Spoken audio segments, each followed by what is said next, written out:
For this discussion, we are the host. My name is Vimal Kumar. I'm a senior lecturer at the University of Waikato, and I'm the head of the cybersecurity lab here. With me, my co-host is Dr. Abigail Coy, who's a research fellow at the Crow Lab. Now, you would have noticed that there is no particular topic for this discussion. That is intentional. We want to keep the discussion quite broad and interesting for a wide audience. What we would do is we have a few questions with us. We'll pose those questions to the panelists. And after those questions, we will make the floor open. Well, if there's a floor in a online webinar to the panelists. For the audience, feel free to post your questions at any time. You can post your questions on the Q&A board sort of option that you would see on your screens. And yeah, you can post the questions at any point of time. It's just a sort of a text-based questions. Now, we would pick up the question if we think it goes with the flow of the discussion. We'll pick it up right away and pose it to the panelists. If it's a relevant question, but it doesn't go with the flow of the discussion, we will pick it up later. Right.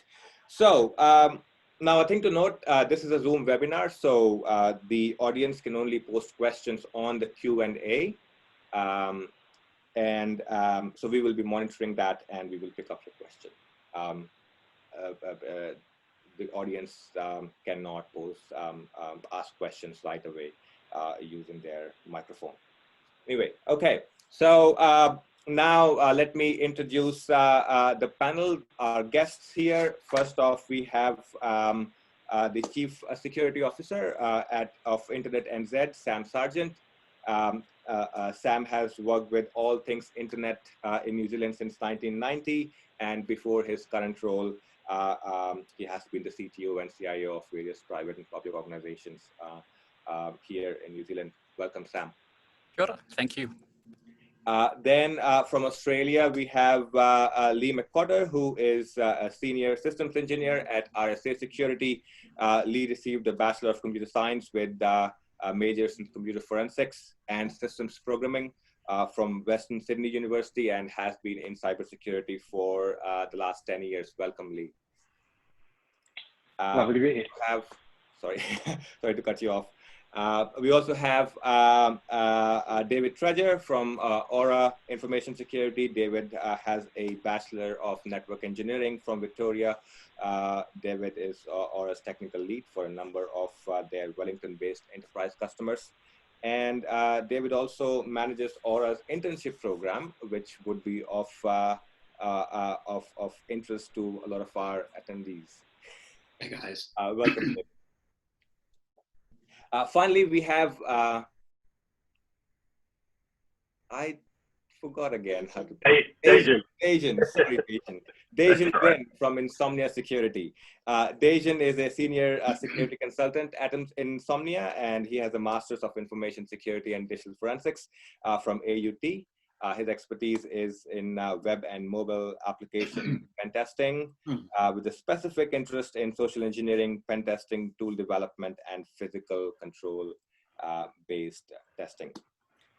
Right, so welcome everyone, and thank you for coming here and taking time out on a Saturday. So let's get into it. Abigail? Yes. So thank you all for coming and those attending. So let's start with the first question is about the roles. So what does a cybersecurity person like yourself on a day-to-day basis? So what do you do?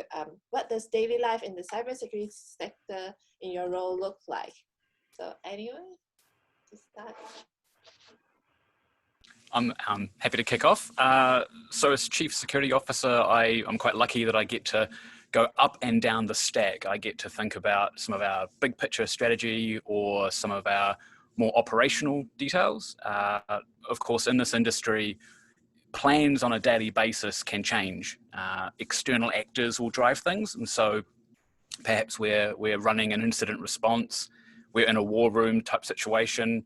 But more day to day, I might be doing budget meetings or a governance type steering meeting to check in on progress. Great, that's just on management side. So how about on the technical side?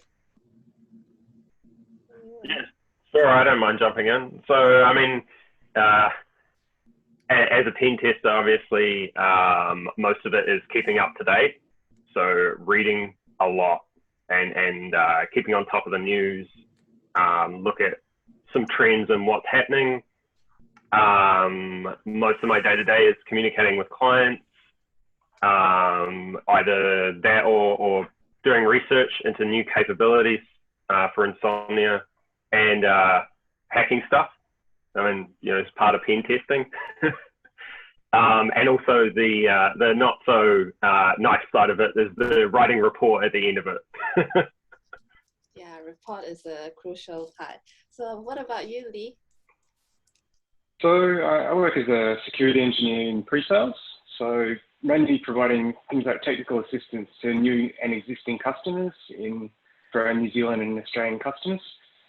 So one of the products that we sell, which is called RSA Net Witness platform, this is a threat detection and response product used by security operation centers of organizations to do things like perform incident response and network forensic security, incident and event management, CM, and threat hunting. So essentially, what do I do day to day? So I'm a customer-facing specialist, so rather than a security analyst per se. But much of my day-to-day consists of delivering technical presentations to explain the products, how our products and services can assist customers, and I guess qualifying opportunities for threat detection and response solutions, architecting various solutions, and I guess providing sales support for product demonstration, doing things such things as product demonstrations and proof of concepts. Right. How about David? Hey, so I'm kind of a blend, I would say. So I do a lot of pre-sales and things like that across some of our larger customers, working on critical infrastructure and things like that, as well as I also manage a team. So I have the joys of helping my staff, do their projects. But I guess the most enjoyment that I get is out of hacking things. Yeah, so I do security testing, I do pen testing, and yeah, there's nothing quite as satisfying as sinking your teeth into kind of this big project and identifying security issues and the complexities that lie there, whether it be with authentication or whatever. But then also presenting those findings to people like Sam, as well as kind of the low-level technical people who will be actually going to resolve issues. So yeah, it's kind of a blend of everything, really. Right, thanks, David. So talking about security issues, so tell us about what are the kind of security issues you see face to face, and how do you keep on top of them? Yeah, David, you can. Yeah. Okay, I'll jump in on that. So it's a big mix. I'd say some of it sometimes it comes down to sort of developers who maybe are not aware of how they need to be writing secure code and things like that. A lot of it's changed a lot in the last, kind of 10 years as frameworks, programming frameworks have made it more straightforward for people to implement security kind of by design and they're by default. But I'd say a lot of the issues that we identify are either kind of developers not knowing what they're doing, or infrastructure people who maybe they don't have good process around patching and things like that. You read a bunch about it in the news, like that people get compromised from really silly things. Often we'll find that it's kind of the thing that people have forgotten about way over in the corner that maybe has some security issues in it. But it kind of covers all of the different areas of organizations, whether it be kind of web-based issues or infrastructure-based issues or people-based issues. We do a lot of kind of phishing style engagements as well, simulations, and kind of yeah, so sort of you name it, and if you've read about it in the news, then chances are that that's kind of what we're finding. But do you take a piece of look at a piece of software that hasn't been touched in a long time and say, Yeah, I think I can find something there? Yeah, stuff sort of has a, I describe it as like a smell. So yeah, you might look at something and you can often tell just within the first sort of 3 minutes of using it, whether, whether it's a modern framework and the way that it looks, or kind of the workflows of like an application, or stuff has smells, and sometimes it smells pretty bad, and you're kind of like, okay, well, I'm going to need to spend a bit more, leave a bit more time for the report writing at the end, because this one's going to be a big one. Yeah. Yes. So Lee, you mentioned about threat hunting. So how do you do that? Mm-hmm. What are the most like the top issues you see in threat hunting? Like what sort of threats? So I guess the top issues in threat hunting is, I guess, trying to narrow down what you're looking for. I guess the challenges that a lot of security operations centers have is, as an analyst, you've got all these alerts coming in from all these different sources, whether that's logs, packets, net flow, and endpoints. And how do you actually bring all of those together to triage them to work out what's important and what's not? So basically to try and reduce down the high, to increase the signal to noise ratio, essentially. So I guess what I see is a lot of customers kind of struggle retaining skilled talent to actually run tools like this, and to have the processes in place to make sure that the threat hunting is effective and useful. So I guess, yeah, making sure that there's a pool of skilled talent in order to do the threat hunting is probably the challenge that most customers face. Sam, how about you? What's the security issue from the top management point of view?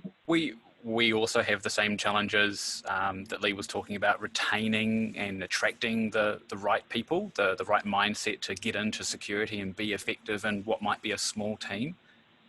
We also have some of the same issues that David talked about, where some software you look at and you think something's not right here, and it's often a cultural thing from the developers. They've got a job to do, they are going to implement their feature and be done with it. But helping them understand to think like an attacker. Don't just tick the box the customer wants this feature. How are you going to defend against someone else in the future trying to break your system? And trying to help developers think about that approach helps them make more secure code. And so we spend a bit of time trying to do that work proactively before something goes wrong, to help prepare us and get us in good shape. Oh, Dajne, as a pen tester. Yeah, I mean, I would just kind of add on top of what David and Sam were talking about. I mean, it really is about, taking a look at it as a whole. So I'd say in terms of security issues, like we're still, if you go and take a look at the OWASP top 10, we're still seeing that, but there are really good frameworks out there for software development. And when I think Sam mentioned the culture, when those are followed, they make my job harder, which is a good thing. And definitely in terms of other security issues, obviously, like we're doing this virtually. There's been a huge rush to, cloud, remote-based, VPNs, those sort of things. And so a heavier reliance on infrastructure is probably something that I've seen, quite recently in terms of things that need a little more focus on the perimeter as well. So the last question about your role. So besides hacking reports, like checking out all the things that's happening, so what other interesting things that you are doing at the moment, like in your role? What's interesting? Yeah, so Yeah. everything's interesting. Yeah. Something you are really excited about. I mean, So it's a lot. Dajne, you go. Oh, sorry. I mean, like just on what day of the week is it again? Thursday, Friday. I was looking at like increasing our capability for RFID, security tag cloning, and looking at how we can turn that into a long-range scanner, so that we can gain access to buildings and this sort of thing. So like those research areas are always something really exciting. You take an idea that's way out there and actually try and implement it. It's always good fun. You're always learning something. So that is interesting. I mean, as a cybersecurity person and as an engineer, you're always looking to break things and then remake them. That's what interests me. That's what excites me. Yeah, absolutely. Yeah, definitely. And I think you learn a lot in the process of breaking something down and then trying to build it up from there. Yeah. Anyone else wanted to talk about this? Okay, so let's move on to the next topic, which is current events. So yeah, so I just wanted to ask about now you're all from the cybersecurity industry.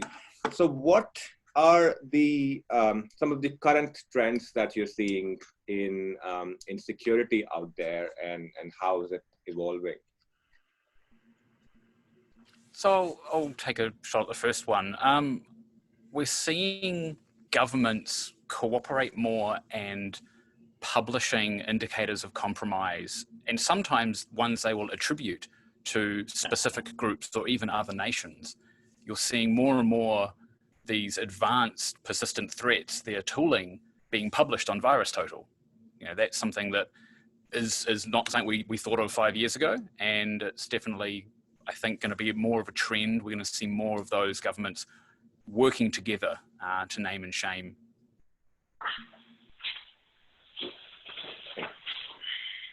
It is interesting that you mentioned the attribution piece there. I'd say that's, in terms of the big things, that's probably what's changed recently. Like if we look at what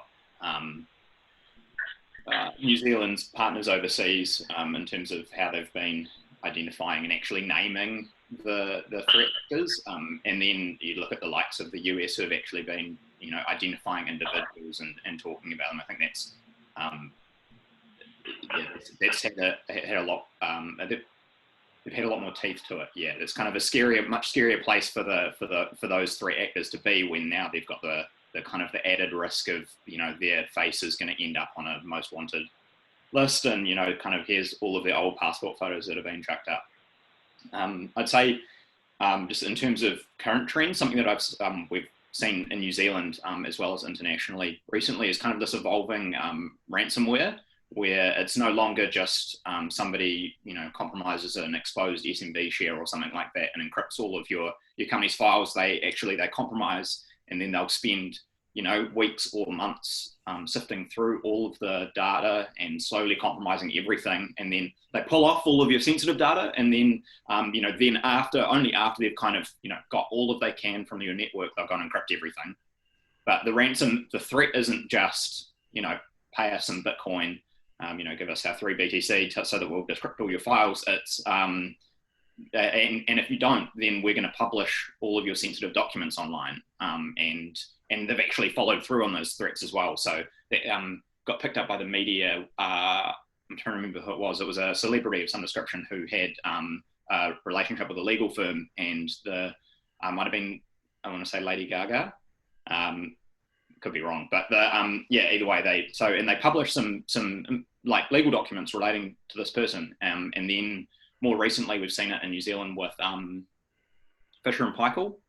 They had financial documents leaked, based off this ransomware threat, and so it's kind of, I'd say, we're seeing sort of these old, kind of malware types evolve to try and, they've realized that people now know that they need to back their stuff up, and that, you know, they need to be watching for these threats, but you know, kind of having good backups isn't going to save you if they're going to post all of your financial information or, you know, some of your really sensitive intellectual property online. And so they're adding to the shall we say, incentive to go and actually pay those ransoms, which has been quite interesting.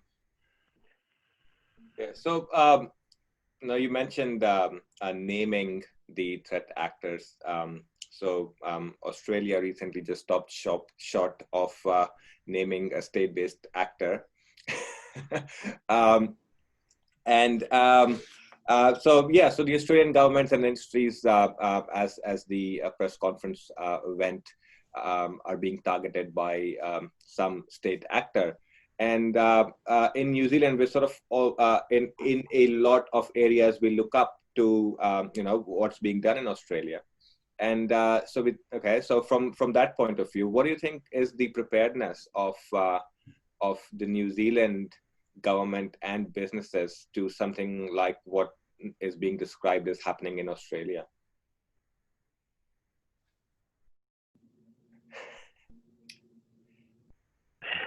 Who wants to tackle that one? Yeah. I think it's getting better. You look at the reporting that CertNZ is publishing and NCSC, the levels of preparedness, the awareness at all levels of organisations is definitely improving, and that's great. It needs to go in that direction. I would say it's not going fast enough, and you know, you look at some of the simple compromises that have happened by, you know, a targeted attack on a tax company, their software ends up crippling the world's largest shipping company. You know, these cause and effects one day are going to wrap up in a New Zealand company. Just imagine if the Tiwai aluminium smelter unexpectedly closed one day, what that would do to the security of our electricity market. So I fear that it's not quite good enough yet, and we're going to have a hard lesson at some point when something goes wrong before we put in the real hard yards that's required. Right. So, sorry, go ahead, Lee. I think it's true. Like over time, we've seen a change in profile from attackers, from say curious hackers that are just exploring systems, to more financially driven attackers, and those, and say nation states that are not necessarily looking for financial incentive, but they're looking for information that might progress their country's progression, technological progression. So, or even information for political gain.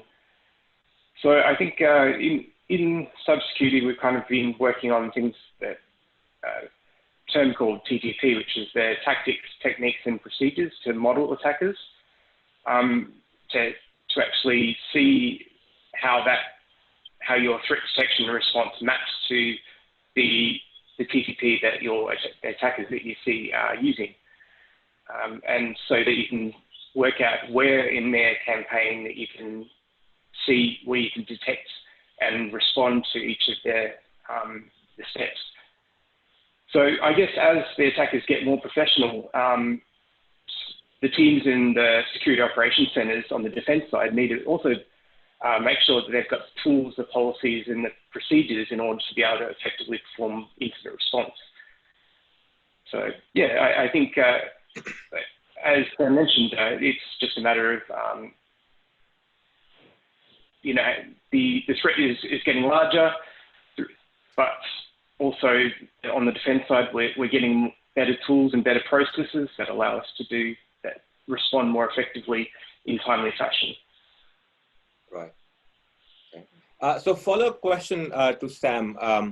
So you talked about the awareness and the preparedness is increasing.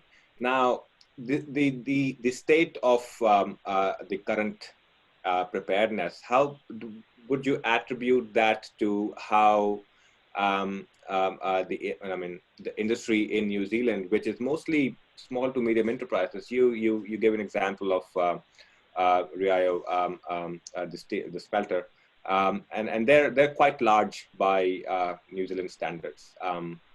But so is the current state of preparedness is one of the attributes, can it also be attributed to, our industry, our organizations, our companies being really small and therefore not understanding the how they can be attacked? I think that could be part of it. I think I see it though in all sizes of organization, and it's those big ones that seem to obviously hurt the most when something goes wrong and they then react with that right investment. I don't think small businesses sometimes can imagine, being forced to close for months and months at a time, for example, due to events outside of your control.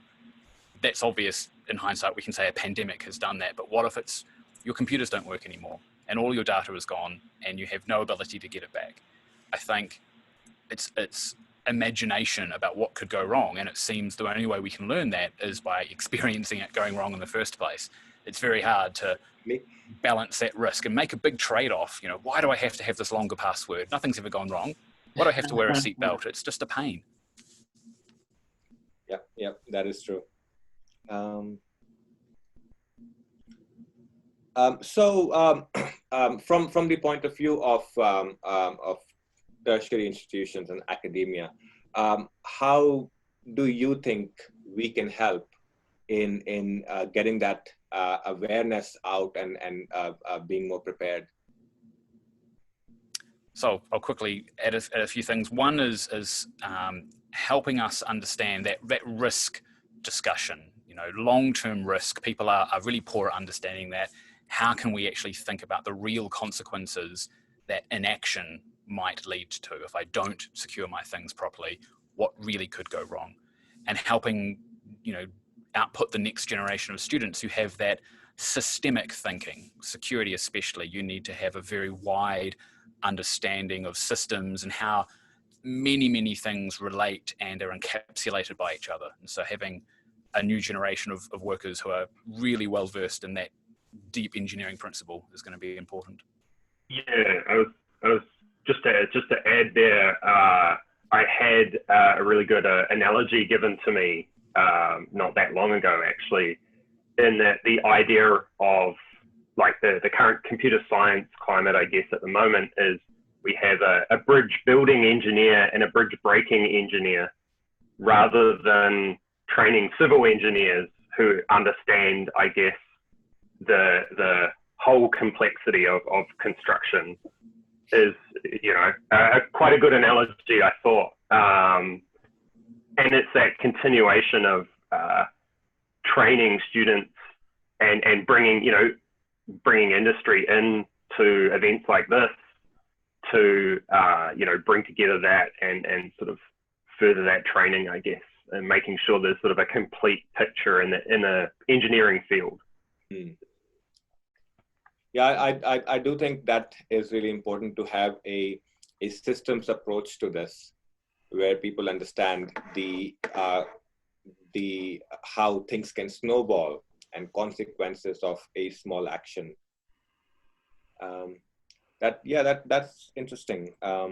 Abigail, do you want to take the next question? So now we also have a few questions similar to this from the Q&A. So for students who are trying to get into cybersecurity, so how can they get into the field? For example, we have attendees from high school and university level, and also some already in the industry but interested to be in the cybersecurity field. So how should they do it? Like, should they go take a paper, a course, or do something? So we have a question from a participant, and they're asking, do you need a general? Do you start with a general CS degree, or you go and get certifications and you start from there? What's the way to get in? I think the industry is moving in such a fast rate that students are learning about cybersecurity even in high school. Yeah. And I mean, even before they reach tertiary level, they can do things like attend conferences and join user groups, their local security user group. And, even events like this are great for raising the level of knowledge and, I guess, making connections within the industry. One thing I would say is and we see this a lot with an internship program, is like the qualifications that we're seeing, like, so there are actually cybersecurity qualifications, and they do help people kind of bring up a base level of knowledge, which is really good. But I'd say the thing that makes people stand out to us is those who have kind of gone beyond what they've learned at university, and they've actually, investigated it and spent some time in their own time to go and research a particular area or understand a bit more about, a particular field of security. It's the same thing with if you get into development, like if you're sitting down for a job interview and you've done you've got a software engineering degree, but all you can talk about is the things that you learned in your course. You're not going to stand out in comparison to the person who has invested a lot of time in doing some open source software or something like that, and has actually built something and got something to show for it. I don't think I'd say the thing that differentiates people mostly when I'm talking to them is passion. And if somebody has real passion for the industry, which, to be honest, is like, there's a lot you need to learn. There's a heap to stay on top of. It's constantly evolving, and if you don't have the passion, I imagine will be quite a draining industry to be a part of. Kind of, not trying to be too negative about that, but like that passion is really what drives people to be continually learning and continually staying on top of things. And that passion, when we're talking to people, is always demonstrated by what they've done outside of their courses, more so than, hey, you have a straight A+, degree, which is great. I'm not trying to say that's not really, really awesome, and that is, I guess, a differentiator. But it's the passion really has to be there. Yeah, when you have two people with the same grade, and how do you choose? Yeah, exactly. Yeah, it's a really interesting industry to be in, and I'd say universities have gone, since I've left university many years ago. That was now there are actually qualifications and proper courses that are teaching, things that are actually relevant for the industry, but it can't stop there. Yeah. So I guess this is a question for everybody, but particularly to David.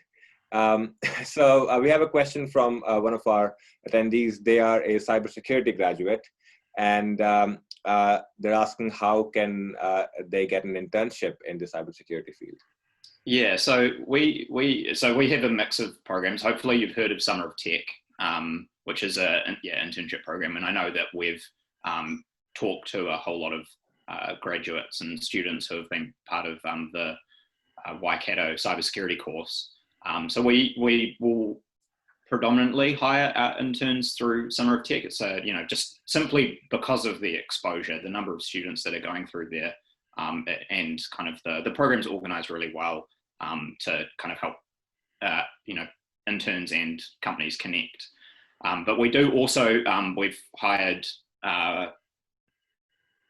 consultants, I'll say, kind of at the very junior level, even straight out of high school, people who have, we've encountered because they've reached out to us, or, they've been along to some of the events that have been talked about, and we've met them, and they've, shown that passion, and that's been enough. So, I'd say kind of, definitely enroll in Summer of Tech, definitely, come talk to me, go to the meet and greet and things like that. But like I would say, really it's about, if you're looking for an internship, you need to be talking to people. Yeah.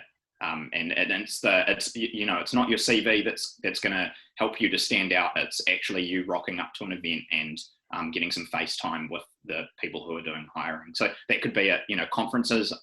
Unfortunately, we're a bit lacking in conferences this year, given kind of the global pandemic, but, things like that. Yeah, so are certification important, or is kind of like the factor for you to choose a person, like look at their qualification? So how important is certification these days, and what are the top certifications that you can actually assess their skill? Yeah, so the offensive security courses are excellent, but I'd honestly compare them to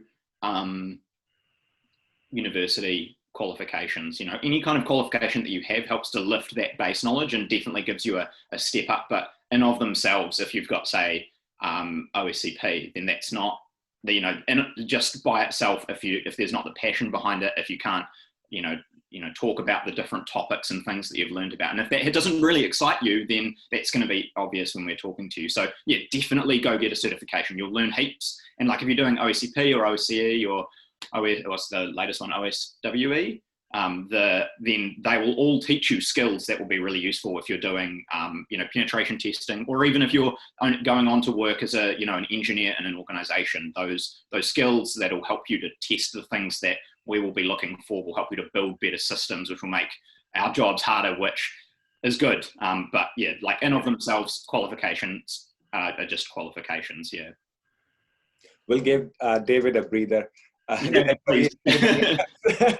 Wanted to comment on that? Yes. I'd agree with what David said. The qualifications, it helps bring that baseline up. For me, I will hire people if they do not have a qualification, no problems, but they need experience and have done something, and again, the passion that David talked about. If they don't have experience, that's okay. Then I'll say, great, what qualifications have you got? And what I'm interested in isn't the qualifications themselves, it's the story about why you chose those ones. Yeah. What did you learn from them? How do they relate to each other?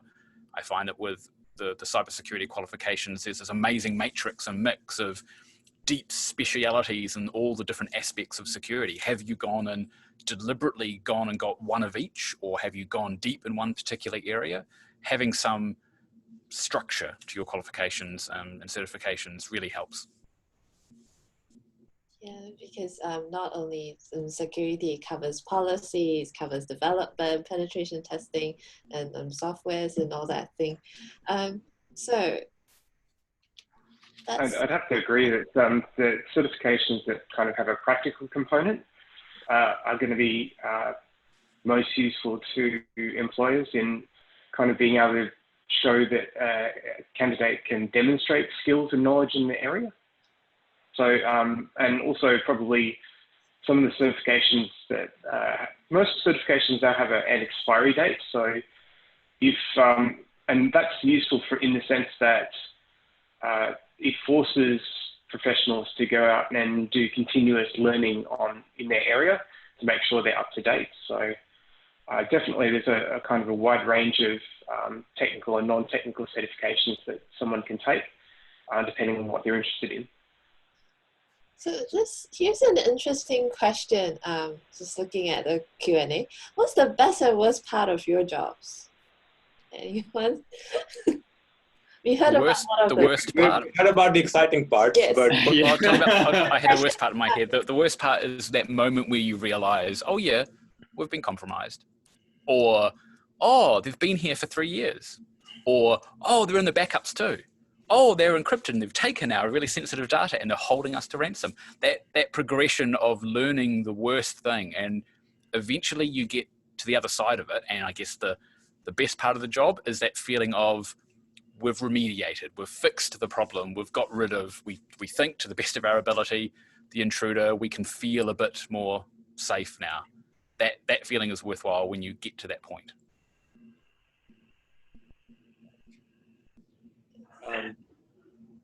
Yes. Oh, sorry. I think it's kind of both the best and the worst part at the same time. Is going down the rabbit hole, you find something and you really chase it, and you spend so much time on this thing, and then finding out that it wasn't what you thought it was. Or, sometimes it pays off and, you've spent that time and you find something really cool. I think maybe that comes with experience of sort of learning when to not dive too deep on a particular job and a particular thing that you found. But yeah, that can definitely be a wild roller coaster. Yeah, I want to jump, quickly on what Sam said. So we often do have that journey with our customers. And it is kind of the best and the worst thing when, you know, you've been working with a customer for potentially a really long time, and you know, maybe they haven't increased in their security maturity over the years, and maybe they've had some compromises and you've helped them to remediate a few things, but they haven't really had that leap that they need to have in order to actually become resilient. But when they do, that is you know, and you've been on this journey with a customer for, you know, it might have been 5 years, and suddenly you go down and you have a meeting with them, and there's this new energy. You know, maybe you're doing an internal network test or something like that, and, you know, while you've basically been able to copy paste your report from the last, you know, 4 years, this year it's different. They've remediated everything, and you're like, oh wow, this is exciting. This is something you know, new and challenging, and I'm actually going to have to, you know, stretch myself in order to find things here. But that kind of helping customers move through that, you know, security and grow in their security maturity is kind of, yeah, I'd say one of the best things, but also one of the more worst things as well when they haven't done that. Yeah. So we have an interesting question here. Have you come across a threat that a situation where you have a threat, where you have an attack evolving in front of you, and as you are trying to contain it, it just runs away or moved around and try infecting other things? It would be nice to hear of your experiences if you have had any like that. Is that a directed question? I mean, it's open to anyone who. Oh, I'll let somebody else pick that one up then. Yeah. I mean, if you have come across something like that, and if you can describe it in a generic way, that would be fine. I was going to say that sounds like a blue team problem. So I'll... yeah. Okay. Well, we'll move past that. So here's a question about students in high school. What can they do in high school to learn more about cybersecurity? Like, is there any tools that they can start playing with? Yeah. So I've actually, we've got a little bit of a list, and the best part is that these tools are free. So, you know, you don't need to go and pay for them. So some of you have maybe done a little bit of playing around with stuff. Might have heard of Burp Suite. So Portswigger, the company that make that tool, have a free web security academy. You can go and you know, poke around at some web apps. There's always Hack the Box, so that you download a VM image that's vulnerable to something in particular, and you've got to, you know, try and capture the flag effectively. There's also Pen Tester Lab is also a really good one as well. They're constantly updating, and I've actually found that useful in my day-to-day, where they're updating that with new and relevant kind of attacks and information there. Yeah, in terms of online tooling and sort of free stuff that you can go and do right now, there is a ton of resources there that weren't there when I was going through university. So a related question. So when you have a write-up for an exploit or CTF, and at some point of time, we will have a write-up for ours as well. What's the best way to learn from them? So do you recreate that? What you see in the write-up, what would be the best way to go about it? Yeah, I mean, I think it comes back to that, you know, building and breaking thing, that, you know, a good write-up will maybe come with a proof of concept, but the idea is to take that information and actually build it yourself in either a lab or a virtual machine, and attempting to recreate that research there. I think there was something recently with F5 VPNs, I think, going around on Twitter, and you know, a few of the guys at work brought up you know, F5 and tried to work out the proof of concept for, you know, how to actually exploit it. Yeah, often and this is possibly a more on-the-job thing, but often when I'm reading up about particular issues or things like that, it's because they're relevant to the engagement that I'm doing at the time. And so it might be that, they're kind of, there are varying degrees of information. They might have a proof of concept, that kind of thing, but actually standing up your own test environment, figuring out how to exploit it, and then conducting that and demonstrating the impact of, hey, you need to patch your stuff. This is why it's really important against this customer. That's really useful. I'd say the piece that's really useful and often missing is understanding as well how to remediate those issues. It may just be patching, but often, and like I think with the F5 issue that was released recently, they published a patch for it, but it wasn't effective, and so so patching in itself wasn't enough to help you. You couldn't just go and patch your software. You needed to understand what the mitigating controls that you could implement, whether you remove that vulnerable interface from the internet for a period of time, or whether there are configuration elements you can go and change. But actually, when you're picking up a kind of a walkthrough or write-up of issues or things like that, not just understanding about how to exploit it, but also how it can be remediated will help you a whole lot. Right. So so we have a new question. So how much of your job is creating scripts and tools and writing reports?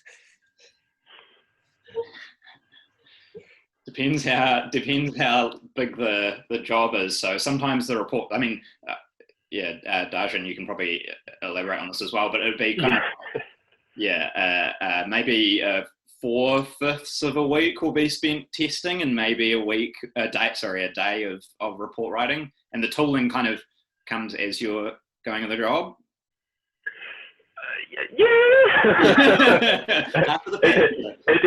It depends on how good of a report writer you are, I think.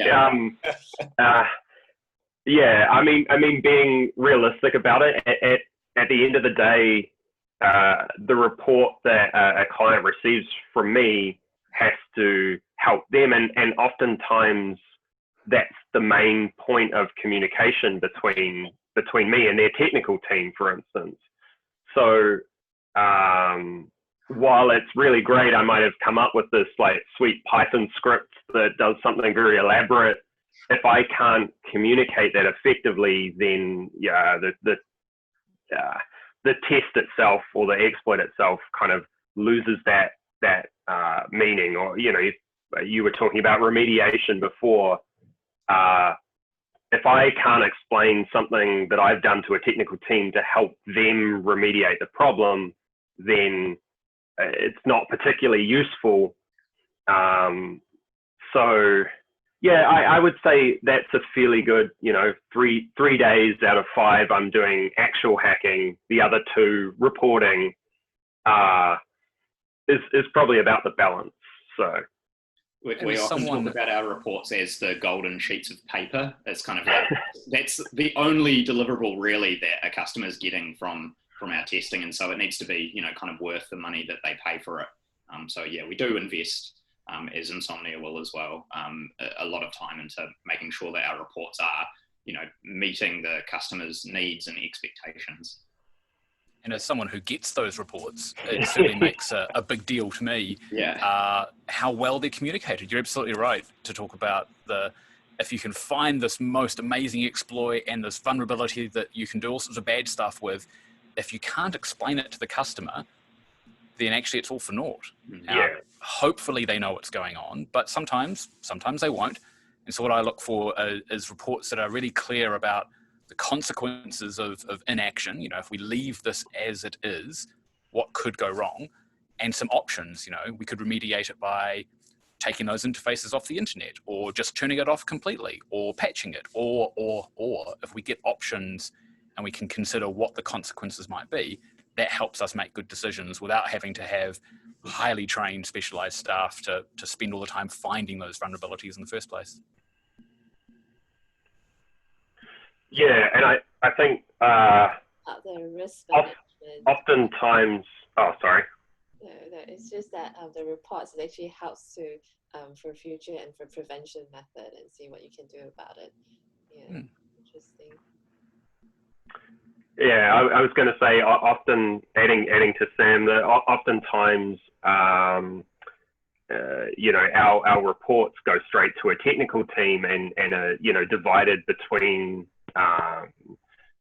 people to try and implement those remediations, and they may not have the whole context of the application or the system or the network that they're trying to fix. So it's important that it is explained in each of those, you know, particular vulnerabilities or findings, that the impact on the whole system rather than just the single piece as well is important, in my opinion anyway.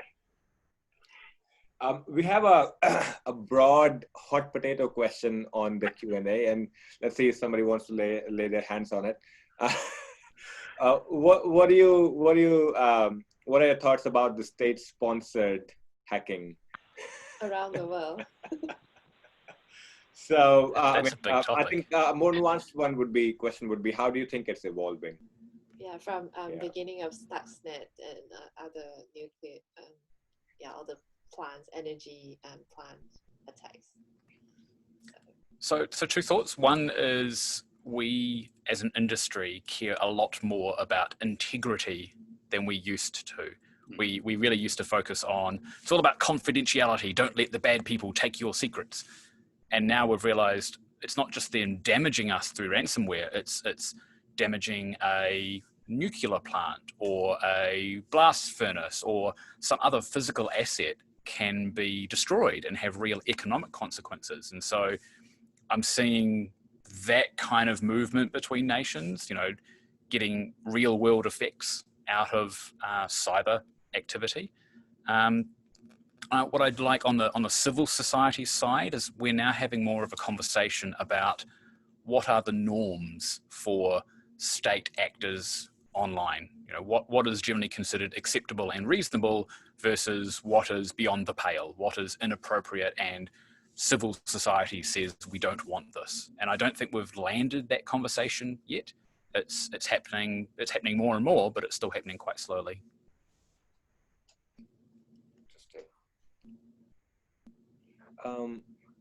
So I guess I totally agree.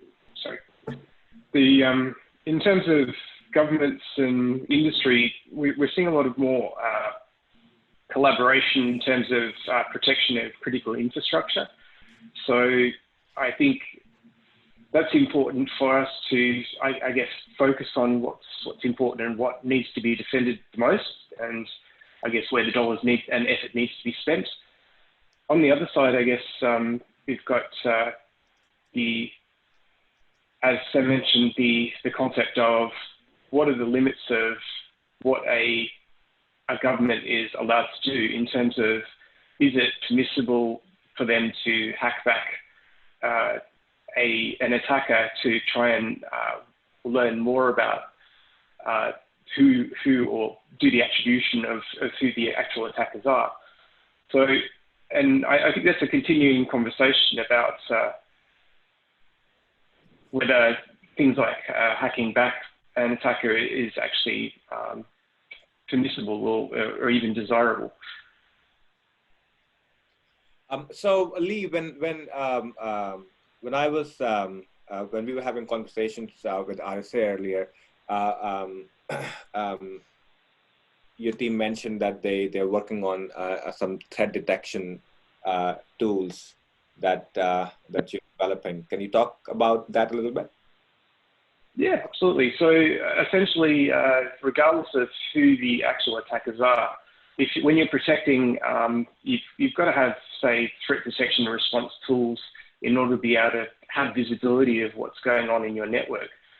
So apart from obviously being able to collect all the telemetry within a customer's network to, say, triage alerts, we are moving further and further into the threat intelligence platforms.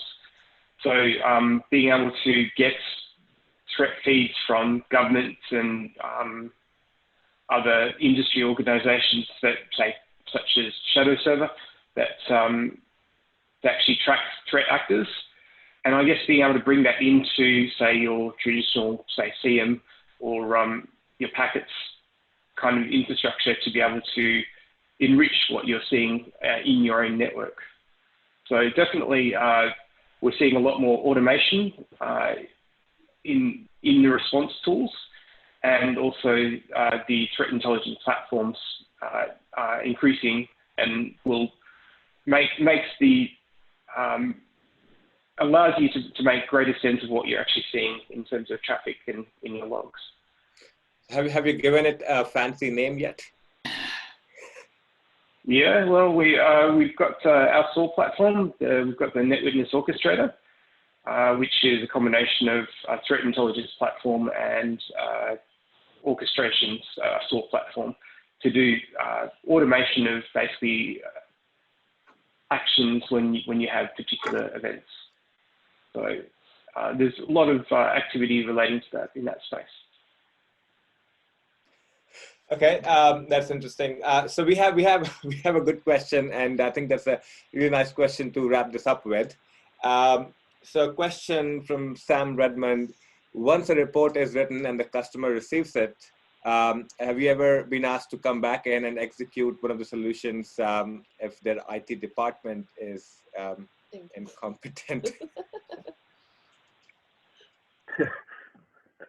Say that, oh, they can't use it, they tried it, but it doesn't work. I mean, I don't really get to assess whether someone's IT department is incompetent or not.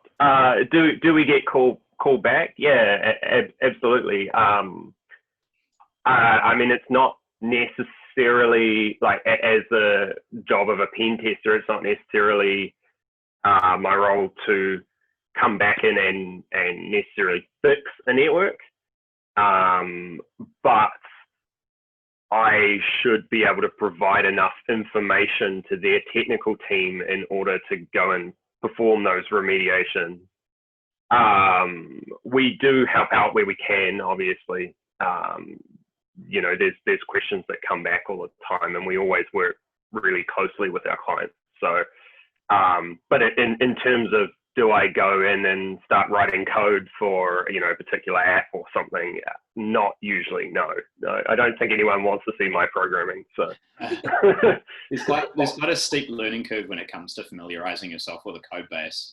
Yeah, it's kind of like the people who are actually in the best position to be able to fix issues are the people who are familiar with it. It would be, you know, while you know, as technical people we may have those skills, there's kind of a distinction between our responsibilities there. So certainly we'd go in and help explain things to people. We might even sit down with, you know, developers, and particularly when we're doing sort of on-site engagements where we're actually working really closely with people, we might sit down and go, okay, this is definitely where we're seeing the issue, and this is some of the ideas that you need to explore in order to remediate that. But it's certainly not our position to make kind of even SAM level decisions for you know, the organizations and stuff like that. It's always should be the onus on the onus of the customer to go and fix things, particularly because things are going to crop up, and you know, we don't want to become a crutch to an organization for fixing things. Ultimately, we want to be helping them to upskill and improve so that they can go and, you know, do those things themselves. Yeah, it would be a bad time as well if you ever got caught calling a IT team incompetent. That would not be a good time. Yeah. And I think in addition to that, you know, we're supposed to, as a pen tester, come in with a sort of level of integrity, and I guess if we were like, hey, buy this product and it will fix all your security problems, that, you know, then that could be seen rather poorly in the industry. It removes our independence from it as well. It's kind of like, if we were the ones who actually sat down and helped you fix your code and went and did that, then it wouldn't be appropriate for us to go and test that again as well. We'd need to, you know, we need to have arrangements with between Insomnia and Aurea that if I fix something, then Dajne goes and goes and tests it again. Yeah. Right. So we have a question about why you chose cybersecurity as your career, but I think that has been answered in various forms when we talk about passion. And we do have a number of other questions as well, and I'm not sure why they're all coming up with Abigail's name. Oh, I think it's from the students I sent the link to. Okay. So I think some of them they didn't register. So yeah, it's my bad. But I think we we'll have to finish because we are a few minutes over time already. Yeah. I would like to thank the panelists who have taken time off on a Saturday, on a weekend, to be here. I would like to thank all our sponsors for making this possible. I'd like to thank the audience who have been here and have asked really nice questions, very pertinent questions. And a big thank you to all the participants in the New Zealand Cybersecurity Challenge.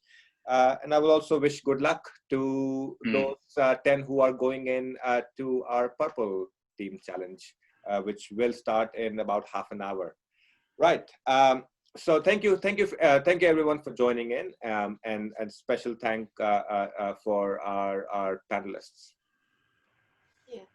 No problem. Thank you for having us. Yeah, thank you. Good luck on the challenge. Yeah. Thank you, everyone. All right. Mā te wā. So yeah. See you.